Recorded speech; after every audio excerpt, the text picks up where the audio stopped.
Hello my dear student, welcome to this my channel. चलिए start करते हैं एक नए चैप्टर के साथ जिसका नाम है chemical reaction and equation, class 10th। ठीक है, तो चलिए बिना टाइम वेस्ट किए स्टार्ट करते हैं। और वीडियो स्टार्ट करने से पहले आपसे रिक्वेस्ट करूंगा, प्लीज़ वीडियो को लाइक करें, सब्सक्राइब करें और जितना हो सके वीडियो को शेयर करें और उन सभी दोस्तों के पास पहुँचाएँ जिनको इस नोट्स की बहुत ज़्यादा इंपॉर्टेंट है। तो चलिए डिटेल में समझते हैं कि केमिकल रिएक्शन एंड इक्वेशंस क्या होते हैं। और हाँ, पूरे के पूरे चैप्टर आपको इसी वीडियो में कवर करने को मिलेगा। चलिए स्टार्ट करते हैं। तो केमिकल रिएक्शन क्या होता है?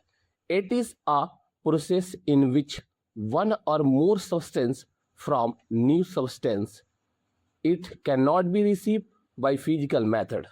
कह रहा सिंपल सी बात है कि दो से अधिक जब सब्सटेंस मिलकर एक नया सब्सटेंस बनाते हैं उसको हम बोलते हैं केमिकल रिएक्शन। और एक बात और, उसको दोबारा अपने फॉर्म में वापस नहीं ला सकते हैं। ठीक है, उसको बोलते हैं हम लोग केमिकल रिएक्शन। देखिए सिंपल सी बात है, अगर मैं बता देना चाहता हूँ आपको कि जैसे कि मान लीजिए कि आपने पेपर लिया और पेपर को आपने जला दिया, तो एक नया वहाँ पर देखिए एक केमिकल रिएक्शन हो रही है। जब पेपर जल गया, जलने के बाद वो राख बन जाता है और राख बनने के बाद वो दोबारा से कभी पेपर नहीं बन सकता है। इस प्रक्रिया को हम केमिकल रिएक्शन का नाम दे सकते हैं। ठीक है, चलिए एक और देखिए कि जब भी केमिकल रिएक्शन होता है तो क्या क्या चेंजिंग आती है किसी भी पदार्थ में। तो कह रहा है कि चेंज इन स्टेट, जैसा वो पहले होता है वैसा वो रिएक्शन होने के बाद नहीं रहता है। चेंज इन स्टेट, उसके स्टेट में चेंजिंग आ जाती है। चेंज इन कलर, कलर में भी बदलाव आ जाता है। पहले कुछ और कलर होता है और चेंज होने के बाद कुछ और कलर बन जाता है। चेंज इन टेम्परेचर, टेम्परेचर में भी चेंजिंग आ जाती है। ठीक है, एवोल्यूशन ऑफ गैसेस, गैसों का भी बिल्कुल आदान प्रदान हो जाता है। एवोल्यूशन ऑफ गैसेस यानी कि सिंपल सी बात है कि गैसों के अंदर भी बदलाव आ सकती है। ठीक है, ये बात ध्यान दीजिएगा। ठीक है, तो कह रहा है कि ये केमिकल रिएक्शन होता क्या है ये आपको अच्छे से समझ में आ गया होगा। अगर इसमें कोई प्रॉब्लम है तो प्लीज़ आप कमेंट बॉक्स में ज़रूर लिखिए। चलिए अब चलते हैं अपने नेक्स्ट टॉपिक के ऊपर। Chemical reaction happen in our daily life. हमारे रोज के दिनचर्या में केमिकल रिएक्शन क्या चेंजिंग होती है।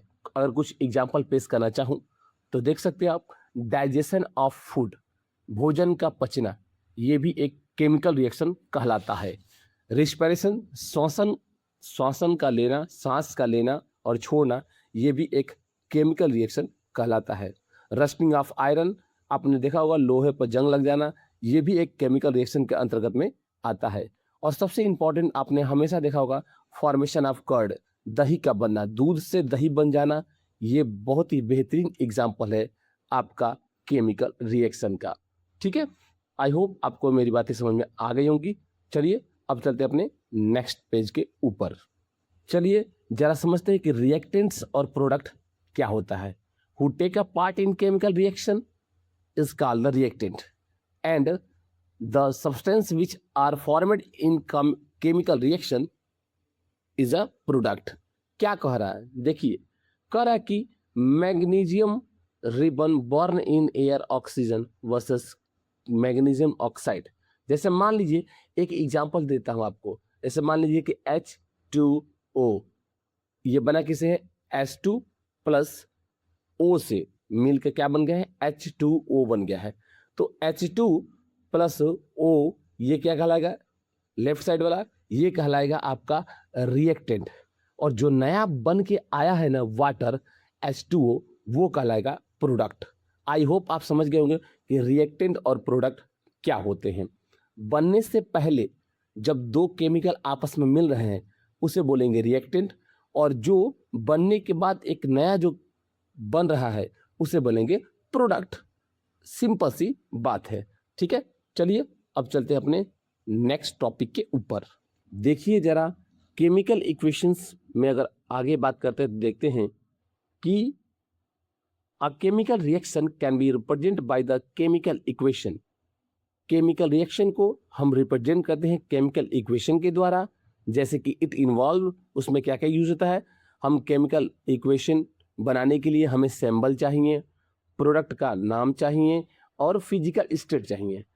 तो उस तरीके से हम केमिकल इक्वेशन बना सकते हैं। जैसे मान लीजिए magnesium burn in air, oxygen given us magnesium oxide. तो देखिए मैग्नीशियम को अगर हमको लिखना पड़ेगा एक इक्वेशन में, तो हम क्या लिखेंगे, Mg लिखेंगे, ठीक है, प्लस ऑक्सीजन को हम लिखेंगे O2 और बन के आया हमारे पास MgO। तो सिंपल सी बात है, जैसा कि मैं आपको पहले बताया कि Mg प्लस O2 क्या कहलाएगा, लेफ्ट साइड वाला ये कहलाएगा रिएक्टेड, और जो नया बन के आया है वो कहलाएगा प्रोडक्ट। ठीक है, आप मेरी बातें अच्छे से समझ में आ रहे होंगे। साथ में देखिए केमिकल इक्वेशन के लिए आपको इसकी स्टेट भी चाहिए कि Mg क्या है भाई, तो ये एक सॉलिड है, O2 क्या है जी, तो गैस है, तो G लगाना, और सॉलिड की जगह पे S लगाना, और जो प्रोडक्ट बन के आया है वो क्या है, उसके जगह पर उसका सिंबल लगाना। तो S से सॉलिड होता है, L से लिक्विड होता है, G से गैस होता है, और AQ से इक्वस होता है। ठीक है, आई होप मेरी बातें आपको समझ में आ गई होंगी। तो एक केमिकल इक्वेशन बनाने के लिए आपको सिंबल, प्रोडक्ट्स और फिजिकल स्टेट जरूर चाहिए ही चाहिए। अगर उसको फॉर्मेट में इक्वेशन में लिखना है तो सिंबल के द्वारा ही हम लोग लिख पाते हैं, और ये भी लिखना पड़ेगा कि किस स्टेट में है वो, सॉलिड है कि लिक्विड है कि गैस है कि क्या है। देखिए एक्वस सॉल्यूशन क्या होता है, it is a solution in which solvent in water, जो पानी में आसानी से घुल जाए उसे हम बोलेंगे एक्वस सॉल्यूशन। ठीक है, आई होप आप मेरी बातें समझ में आ गई होंगी। चलिए अब चलते हैं नेक्स्ट पेज के ऊपर। आइए इस लेसन का सबसे इंपॉर्टेंट चीज आपके सामने आ गया है, how to balance a chemical equation. हम केमिकल इक्वेशन को बैलेंस कैसे करते हैं, जरा ध्यान से देखते हैं। सबसे पहले नजर दौड़ाओ जो आपको दिया गया है। जैसे मान लीजिए आप यहाँ पर भूल जाइए कि यहाँ पर 3 दिया है, 4 दिया है, 4 लगाया गया है। यहाँ पर बस मात्र याद रखिए कि Fe प्लस H2O और एरो सिंबल दिया है यहाँ पर, फिर Fe3O4 और प्लस H2 आपको एक इक्वेशन दे दी गई है। इसको आपको बनाना है। कैसे बनाना है आपको, इसको बनाना है, आपको बैलेंस करना है। तो सुनिए, पहले आप देख लो कि इसमें कौन कौन से सब्सटेंस है। तो देखो Fe है इसके अंदर, और क्या है सर जी, H है इसके अंदर, और क्या है सर जी, O है इसके अंदर। तो एलिमेंट्स के अंदर में उसको लिख लो।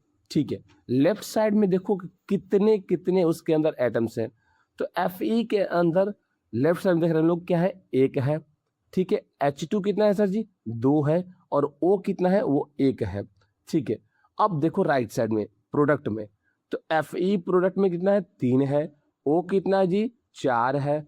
ठीक है, और H कितना है जी, H देख रहे हो आप कितना है, तो H आपका 2 है, ये हमें दिखाई दे रहा है। ठीक है, तो यहाँ पर आई होप हमें ऐसे समझ में आ गया कि लेफ्ट साइड में कितने एटम्स है, और राइट साइड में यानी प्रोडक्ट में कितने एटम्स है, ये बातें समझ में आ गई। लेकिन हम देख रहे हैं कि बैलेंस नहीं है, क्योंकि इधर 1 2 1 का सीरीज है, और इधर है 3 2 4 का सीरीज।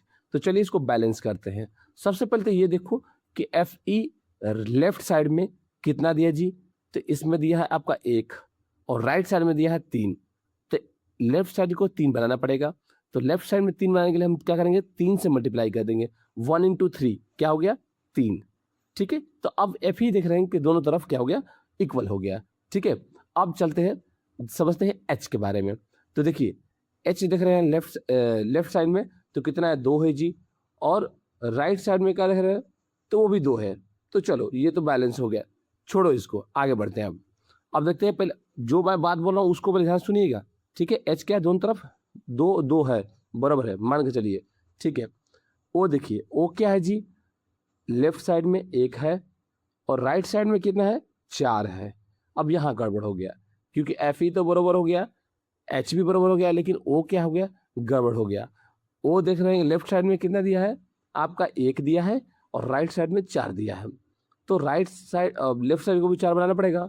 तो लेफ्ट साइड में क्या करेंगे, 4 से मल्टीप्लाई कर देंगे 1 में, तो कितना होगा, 4। तो जैसे ही हमने 4 से मल्टीप्लाई किया O में, तो यहाँ पर हाइड्रोजन गड़बड़ हो गया।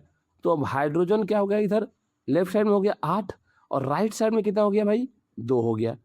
तो राइट साइड को बनाना पड़ेगा 8, तो सिंपल सी बात है, 4 में मल्टीप्लाई, वहाँ पर हम 2 के जो H2 लिखा है उसके आगे हम 4 रख देंगे तो बन जाएगा हमारा क्या, 4H2O। अब इधर भी हाइड्रोजन 8 हो गया और इधर भी लेफ्ट साइड में हाइड्रोजन भी 8 हो गया।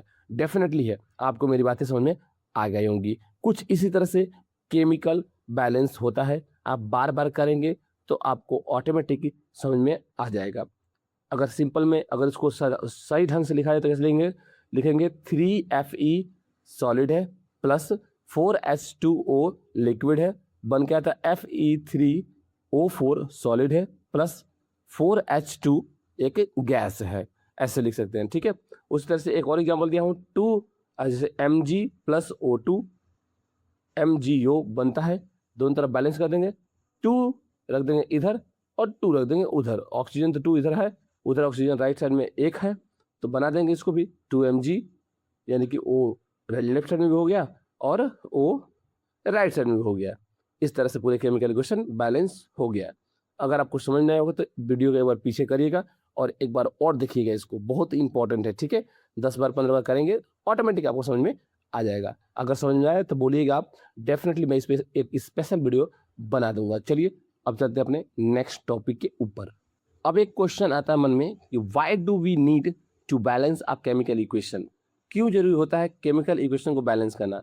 तो कह रहा है कि लॉज ऑफ कंजर्वेशन के अनुसार मास जो होता है वो can matter neither create and nor destroy in chemical reaction. Chemical reaction होगा फिर भी मास जो होता है वो दोनों तरफ, रिएक्टेंट में भी और प्रोडक्ट में भी, कभी भी बनता नहीं है और ना ही वो खत्म होता है, इसको दर्शाने के लिए। दूसरी चीज, so number of element involve in chemical reaction should be the remain same at reactant and product. और ये बताने के लिए कि रिएक्टेंट और प्रोडक्ट का है, प्रोडक्ट बनने के बाद भी और बनने से पहले भी क्या था, वो दोनों तरफ सेम ही केमिकल सेम ही सब्सटेंस था। ये बताने के लिए हमें केमिकल बैलेंस करना जरूरी होता है। ठीक है, अब चलिए चलते हैं अपने नेक्स्ट टॉपिक के ऊपर। आइए देखते हैं कि टाइप्स ऑफ केमिकल रिएक्शन क्या होते हैं। तो सबसे पहले इसके अंदर आता है कॉम्बिनेशन रिएक्शन। कॉम्बिनेशन रिएक्शन क्या होता है जी, जरा ध्यान से समझिएगा। कह रहा है कि the reaction in which 2 or more reactants combine from a single product. जब 2 या 2 से अधिक रिएक्टेंट मिलकर एक सिंगल प्रोडक्ट बनाते हैं, जब 2 या 2 से अधिक रिएक्टेंट मिलकर एक सिंगल प्रोडक्ट बनाते हैं उसे कॉम्बिनेशन रिएक्शन कहते हैं। जैसे C+O2 यानी कि CO2, H2+O2 मतलब H2O, ऐसे हम बनाते हैं। सिंपल सा एग्जांपल है, जब 2 या 2 से अधिक रिएक्टेंट मिलकर एक सिंगल प्रोडक्ट बनाते हैं उसे कॉम्बिनेशन रिएक्शन कहते हैं। आई होप आपको बहुत ही आसान तरीके से समझ में आ गया होगा। चलिए अब चलते हैं नेक्स्ट टॉपिक के ऊपर। चलिए अब देखते हैं डीकम्पोजिशन रिएक्शन क्या होता है। कह रहा है a reaction a compound split into 2 or more substance in called the decomposition reaction. क्या कह रहा है जी, देखिए ध्यान से। कह रहा है इसमें एक सिंगल कंपाउंड जब बट जाता है 2 या 2 से अधिक रिएक्टेंट या प्रोडक्ट में, उसको हम डीकम्पोजिशन रिएक्शन कहते हैं। एक सिंगल कंपाउंड जब बट जाता है उसे हम कहते हैं डीकम्पोजिशन रिएक्शन। अब हम बात करेंगे डीकम्पोजिशन रिएक्शन के 3 पार्ट होते हैं। एक का नाम है थर्मल डीकम्पोजिशन रिएक्शन, दूसरे का नाम है आपका इलेक्ट्रोलैटिक्स डीकम्पोजिशन रिएक्शन और एक का नाम है फोटोलाइसिस डीकम्पोजिशन रिएक्शन। तो चलिए सबसे पहले बात करते हैं कि थर्मल डीकम्पोजिशन रिएक्शन क्या होता है। कह रहा when decomposition in carried out by the heating.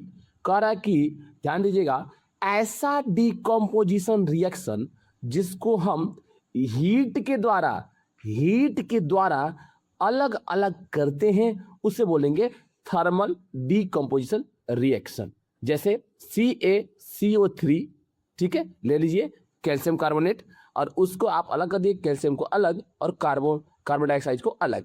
यहाँ पर CaO हो गया और प्लस क्या अलग हो गया, CO2 हो गया। ठीक है, तो ऐसा रिएक्शन, ऐसा डिकम्पोजिशन जिसको हीट के द्वारा अलग अलग करते हैं उसको थर्मल डिकम्पोजिशन रिएक्शन कहते हैं। ठीक है, ओके। चलिए नेक्स्ट देखिए, इलेक्ट्रोलाइटिक डिकम्पोजिशन रिएक्शन।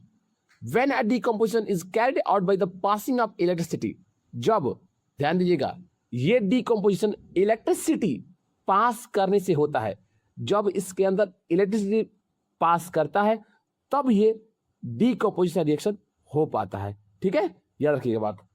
कह रहा है जैसे H2O और इसमें इलेक्ट्रिसिटी पास होता है H2O के अंदर, तो H2 अलग हो जाता है और O2 अलग हो जाता है। ओके, आई होप मेरी बातें आपको समझ में आ गई होंगी। तो ऐसा डिकम्पोजिशन रिएक्शन जिसमें इलेक्ट्रिसिटी पास करने से होता है, इलेक्ट्रिसिटी पास करने से होता है, उसको हम बोलते हैं इलेक्ट्रोलाइटिक डिकम्पोजिशन रिएक्शन।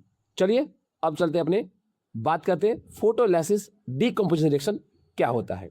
देखिए अब बात करेंगे फोटोलाइसिस डिकम्पोजिशन रिएक्शन क्या होता है। When the decomposition reaction in carried out in the presence of the sunlight, जो सनलाइट के मौजूदगी में, एक से दो हो जाए, जो सनलाइट की मौजूदगी में डिकम्पोजिशन रिएक्शन होता है उसको बोलते हैं फोटोलाइसिस डिकम्पोजिशन रिएक्शन। एग्जाम्पल में AgCl सनलाइट की मौजूदगी में होता है, वो Ag अलग हो जाता है और Cl अलग होता है, यानी सिल्वर क्लोराइड, सिल्वर अलग और क्लोराइड अलग होता है। याद रखिएगा। About the reaction in use in the black and white photography, आप देखे होंगे पहले ज़माने में जो है ब्लैक एंड वाइट जो फोटोग्राफी आती थी उसके अंदर भी इसका यूज किया जाता था। ठीक है, चलिए अब बात करते हैं अपने नेक्स्ट टॉपिक के ऊपर। अब अपनी तीसरी जो रिएक्शन आ गई उसका नाम है डिस्प्लेसमेंट रिएक्शन। किसे बोलते हैं डिस्प्लेसमेंट रिएक्शन? ध्यान समझिएगा। The reaction in which more reactive element displace less reactive element from its solution. कह रहा है जब भी more reactive element less reactive element को अलग कर देती है उसको बोलते हैं डिस्प्लेसमेंट रिएक्शन। मतलब क्या सर? देखिए Fe प्लस CuSO4 दोनों को हम लोग जब कंबाइन करते हैं तो देखिए इसके अंदर से FeSO4 साथ मिल गए, ठीक है, और Cu अलग हो गया। मोर रिएक्टिव एलिमेंट कौन होती है? Fe और SO4 होती है, दोनों साथ में मिल गए और Cu जो था वो अलग हो गया। यानी सिंपल सी बात है, जब भी डिस्प्लेसमेंट रिएक्शन होगा तो क्या होगा भाई? मोर रिएक्टिव एलिमेंट क्या हो जाएगा? वो लेस डिस्प्लेस कर देगा किसको? लेस रिएक्टिव एलिमेंट्स को। वैसे रिएक्शन को हम लोग डिस्प्लेसमेंट रिएक्शन कहते हैं। आई होप आपने मेरी बातें अच्छे समझ में आ गई होगी। चलिए अब बात करते हैं डबल डिस्प्लेसमेंट रिएक्शन क्या होती है। देखिए a reaction in which new compound are formed by the mutual exchange of ions between two compounds.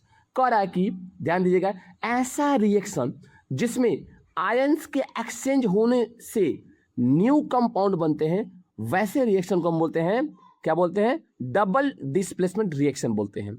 ऐसा रिएक्शन जिसमें आयंस आपस में एक्सचेंज हो जाते हैं और एक्सचेंज होने के बाद एक नया कंपाउंड बनता है, वैसे रिएक्शन को हम डबल डिस्प्लेसमेंट रिएक्शन कहते हैं। जैसे समझते हैं Na2SO4 यानी सोडियम सल्फेट और बेरियम क्लोराइड BaCl2, ठीक है। यहाँ देखो, यहाँ पर देखेंगे Na जो प्लस में है और SO4 ये क्या है? 2 माइनस में है। Ba प्लस में है और Cl क्या है? माइनस में है, ठीक है।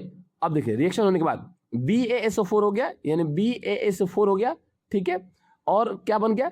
2NaCl बन गया।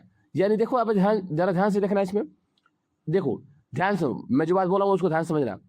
जो सेकेंड वाला रिएक्टेंट है Ba उसको ले लिया है, उसका आगे वाला ले लिया है, और SO4 उसका पीछे वाला ले लिया, दोनों को मिला के एक नया बना दिया, BaSO4 बना दिया, और Na आगे वाला और Cl पीछे वाला, दोनों को लेके एक और बना दिया है यहाँ पर, ठीक है। तो सिंपल सी बात है, क्या करेगा इसके अंदर? सिंपल सी बात है, आपस में क्या होते हैं? आयंस क्या होते हैं? उसके चेंज हो जाते हैं, ठीक है। आपस में क्या जाएंगे? दोनों आयंस चेंज आएंगे। इसका Ba ले लेगा, इस जैसे सेकंड वाला जो रिएक्टेंट है उसका आगे वाला ले लेगा और जो फर्स्ट वाला रिएक्टेंट है वो ले लेगा पीछे वाला, तो बन गया अलग से। और एक आपका आगे वाला लेगा Na और पीछे वाला लेगा Cl, ये बन गया एक अलग से। ठीक है, बात समझ आ गई। करा it is an the insoluble solid in then the emerge of from the liquid solutions, याद रखिएगा मेरी बात। ठीक है, अब चलिए बात करते हैं अपने नेक्स्ट टॉपिक के ऊपर। आइए अब देखते हैं कि ऑक्सीडेशन एंड रिडक्शन क्या होता है। सबसे पहले बात करेंगे ऑक्सीडेशन के बारे में। The addition of oxygen to substance, the remove of hydrogen from a substance.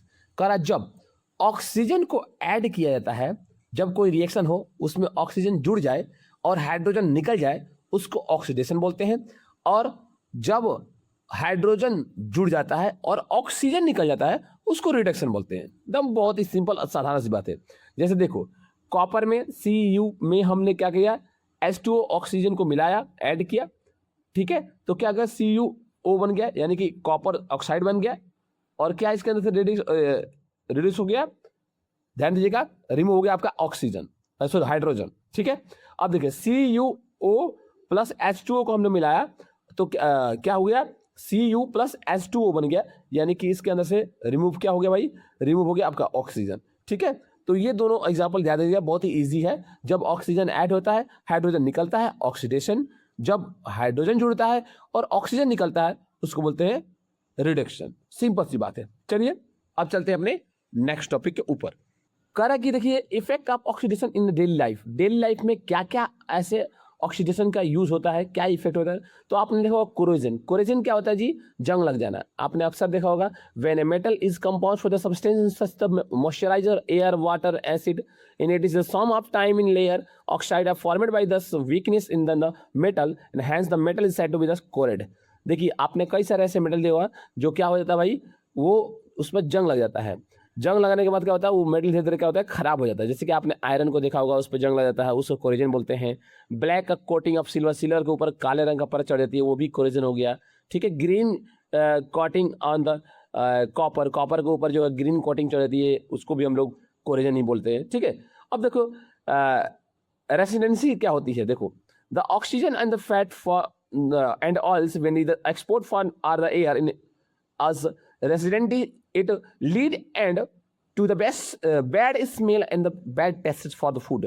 कह रहा है कि रेसिडेंसी क्या होती है, एक ऐसी चीज होती है, जैसे क्या होता है कि जो भी खाने वाले पदार्थ होते हैं उसके अंदर अगर ऑक्सीजन चला जाता है, उसको ओपन रखते हैं, खुला रखते हैं, ऑक्सीजन जाता है उसके अंदर, तो क्या होता है, बदबू देने लगता है। ठीक है, बैड टेस्ट आ जाता है। जैसे आपने देखा होगा कि कई सारे चिप्स के जो पैकेट होते हैं उसके अंदर क्या होती है, नाइट्रोजन गैस भरी रहती है, ताकि क्या हो जाता है, ताकि वो अच्छी तरह से खराब ना हो। ठीक है, खराब ना हो, तो उसलिए उसको अंदर नाइट्रोजन गैस भरते हैं। जब ऑक्सीजन का उसमें प्रवाह होता है और वो पदार्थ क्या होता है, धीरे धीरे सड़ जाता है। ऑयली चीज़ हो गई, फैट वाली चीज़ हो गई, वो सब ज़्यादातर आपका ऑक्सीजन की चपेट में आके सड़ जाती हैं। ठीक है, तो उसको हम बचाने के लिए नाइट्रोजन गैस का यूज़ किया जाता है, ताकि उसके अंदर पैकेट, जो चिप्स की पैकेट होती है उसके अंदर नाइट्रोजन गैस होता है, ताकि वो बच सके। जैसे ही एयर के कॉन्टेक्ट में आएगा तो क्या हो जाएगा, वो धीरे धीरे मांगने लगेगा, सड़ जाएगा। ठीक है, और कोरोजन से बचने के लिए सिंपल सी बात है, पेंटिंग करिए, ग्रीसिंग करिए, बहुत सारे ऐसे उपाय हैं जिससे आप कोरोजन से बच सकते हैं। ठीक है, चलिए अब चलते हैं नेक्स्ट टॉपिक के ऊपर। आइए अब बात करते हैं chemical reaction and also the classify on the basis of the temperature. देखिए, कोई भी केमिकल रिएक्शन कोई ना कोई टेम्परेचर के ऊपर ही डिपेंड करता है। कोई भी रिएक्शन करेंगे आप तो उसमें डेफिनेटली टेम्परेचर चाहिए ही चाहिए। ठीक है, चाहे आप कहीं से भी लीजिए। देखिए, तो दो टेम्परेचर होते हैं, इसको बोलते हैं एक्सोथर्मिक रिएक्शन और एक को बोलते हैं इंडोथर्मिक रिएक्शन। आइए समझते पहले एक्सोथर्मिक रिएक्शन क्या होता है। A reaction in which heat is released along with the formation of product is called the exothermic reaction। जब भी कोई रिएक्शन होता है और रिएक्शन होने के बाद, ध्यान समझिएगा मैं क्या बोल रहा हूं, ऐसा रिएक्शन जिसमें से प्रोडक्ट बनने के साथ साथ इसमें से हीट निकले, बस में रहो, या टेम्परेचर बढ़ जाए, तो उसे कहते हैं हम लोग एक्सोथर्मिक रिएक्शन। आराम से, खूब आराम से समझिएगा मैं क्या बोल रहा हूं। ऐसा रिएक्शन जिसमें से प्रोडक्ट बनने के साथ साथ इसमें से हीट निकले या टेम्परेचर बढ़ जाए, तो उसे कहते हैं एक्सोथर्मिक रिएक्शन। आपको अच्छे से मेरी बातें समझ में आ गई होंगी। एग्जाम्पल में आप CH4 और +O2 को हम रिएक्शन करेंगे CO2 और प्लस 2H2O आपको दिख जाएगा। ठीक है, अब देखिए एंडोथर्मिक रिएक्शन किसे बोलते हैं? द रिएक्शन विच इज दस required for the energy in from the heat, light and electricity is called the endothermic reaction. मतलब क्या सर? मतलब सुनिए ध्यान से, ऐसा रिएक्शन जिसको कराने के लिए एनर्जी की आवश्यकता पड़ती है, ऐसा रिएक्शन जिसको कराने के लिए एनर्जी की आवश्यकता पड़ती है, जैसे कि हीट, लाइट, इलेक्ट्रिसिटी, यही से तो है एनर्जी के लिए। ठीक है, तो इन सभी की आवश्यकता पड़ती है, उसको बोलते हैं एंडोथर्मिक रिएक्शन। बहुत ही आसान। आई होप आपको ये मेरा पूरा चैप्टर जो है अच्छे से समझ में आया होगा। तो प्लीज यार, अगर अच्छे से समझ में आए तो प्लीज यार वीडियो को जितना हो सके लाइक करो, सब्सक्राइब करो, जितना हो सके शेयर करो यार, और दबा के इस चैनल को सपोर्ट करो ताकि मैं और भी बेस्ट कंटेंट आपको ला सकूं। Thank you.